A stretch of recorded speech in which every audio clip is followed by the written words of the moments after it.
در دهه گلوبو دهاتی به نام عبدی عوض ناحیه وسیع بعد تخت و هموار نمودن راههای محلی کارهای اسفالت خوابانی آن از شفت نزد بینای مکتب شروع گردید.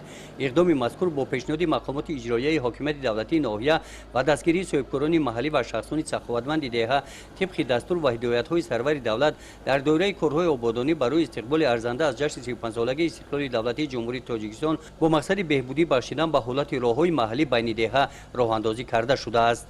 با مقصد دستگیری دستور و سپارش‌های اساسگذار صلح و وحدت پیشوای ملت محترم امام رحمان ما یک گروه صاحبکاران محلی تصمیم گرفتیم که 1 کیلومتر راه را منفرش کنیم. بیشتر ایرا با طلبات جوابگو نبود، ماشینا عذاب میکشیدن.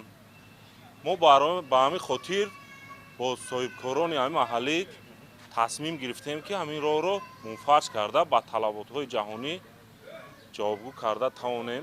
در کارهای ساختمانی منفرش نمودن راه کارمندان مؤسسه دولتی تعمیر و نگهداری راههای منطقه کلوب سفربر گردیده اسفالت صفت اعلی استحصال کارخانه اسفالت بروری دهه کفترخانه استفاده کرده شده است.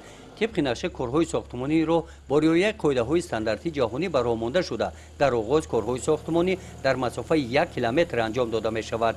و در آینده ما مقصد گذاشتیم که همه این راه‌ها را چراغک‌های روشندهنده به استفاده دهیم. در این مدت راه‌های بین کوچه‌ها وسیع کرده شده با ساختن جویبارهای شفتی راه‌های سیلگذار به ترتیب معین درآورده شدند. گزارش خواجه نظریف خدای نظر ظهورов از ناحیه واسع برای برنامه اطلاعاتی نوید.